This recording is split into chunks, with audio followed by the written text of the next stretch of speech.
Today we're going to talk about networking, one of the complicated aspects of the music business. It was certainly incredibly ethereal for me when I was younger and trying to climb the ranks of the industry. So we'll talk about the to-dos, the not to do, what it is to network, and what are the best practices. Before we go any further, one very important question. Do you have your shit together? It's crucial. Your image needs to be taken care of. Do you have your files ready? Video, audio? Do you have a good business card? You're going to be passing it around. Couple of the details. Do you have good phone manners? Do you have good email manners? You're going to use those to network. So it needs to be really tight. Those things are incredibly important. Professional attracts professional. If you want to be treated with professionalism, you need to be showing professionalism. All that needs to be put together. So what is networking exactly? Well, definitions vary. For business machines like computer, it's being hooked to a network, machine to machine. When it comes to business, there's an interaction, there's an exchange. There is some contacts to further one's career. Me, the way I look at it, networking is being kind, having talent, use it well, and just make sure that one never becomes that pesky little thing that keeps asking for something because they just deserve it. That does not work as a networking tool. So you have your package ready, you're ready to go audition, you're ready to get on stage. Be kind, know that you've got the goods, try to gain momentum with people, but always understand the social rules. Don't push, ask for what you need, wait for the answer. If you need to ask one more time, find a different way to ask, find an opportunity to talk to the people, but never push, because people will push back. Years ago, as a young musician, I was at Indiana University. I had some fantastic professors there. Some had some really important career. And I asked one of them, so how did you do it? And he answered, I don't know. I guess you just go out there and you do it. And it was very frustrating. I had no idea what that meant. So I worked.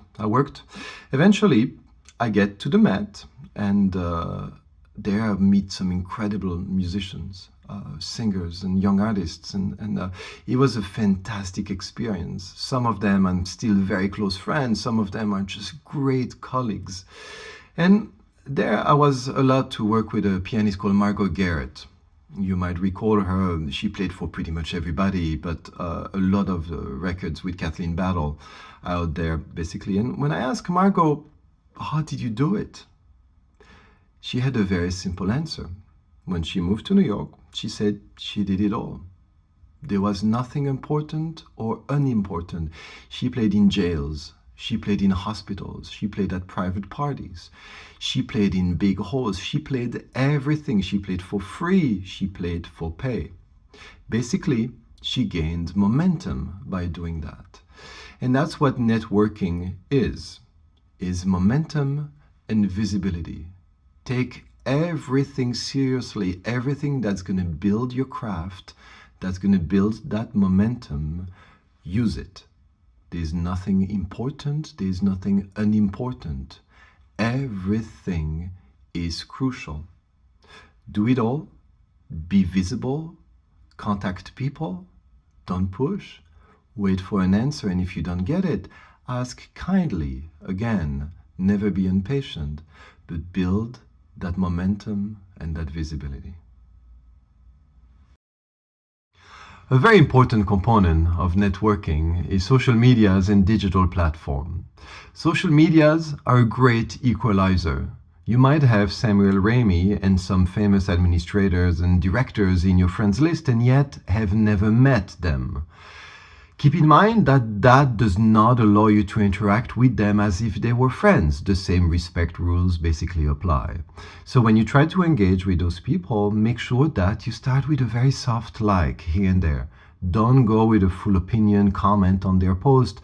A like will take you very far, basically. So if you have never sat at a bar having a drink with those people or across from them at a dinner table, basically they're your internet buddies. Internet buddies, just do a like here and there. Don't be spammy. Nobody likes it. Don't push. Just be in a corner, watch it, make your presence known by a little like here and there. That's all you have to do. There are two kinds of recommendations, the solicited and the unsolicited. So a great tool for networking is coaches. For instance, here in New York, every good coach has worked internationally, nationally, in all the big opera houses, all the big festivals. They have access to conductors, to directors, to casting directors. They can recommend people. One thing there is basically the average brain remembers 3 names. So how do you make your name one of those 3? Well, let's say you keep in touch and you're good at it. Let's say you have a new audio file you're very proud of. You send it to a coach and you say, hey, just wanted to share. You just won this prize somewhere in the competition. You just want to share it. Your name is on the radar. Comes the call from a house where they say, do you have a soprano that would be a good fit for this? Fantastic, your name is on. You've not kept in touch, then you're the name number 4. I will remember it a month later when the recommendation has already passed. That's for the unsolicited recommendation. Now the solicited recommendation, the ones you're going to ask a coach for, whether it's for a competition or whether it's for a young artist program. Well, we all have certain access to houses and directors and so on, and that access cannot be squandered. If it is, the access disappears. So when you ask a coach, basically, be open about it and see if it's the right fit for you. If that person tells you, I don't think it's right, then just take it. It's probably not about you, but move on. The last note for today is that when networking, you need to remember you're dealing with human beings and you're dealing with their humanity. You're not dealing with a job title. So the best example for this is Placido Domingo. It doesn't matter whether if you worked with him yesterday or whether you worked with him 5 years ago. You see Placido at the corner of a street here in New York or anywhere in the world, he will look at you and say, Mikhail, how are you doing? And that's a man that remembers people's humanity. He doesn't have anything to prove anymore. He has done it all and more. But yet, he remembers one's name. So that's the best thing to keep in all your networking endeavor. Look at the human being and not only at the job title.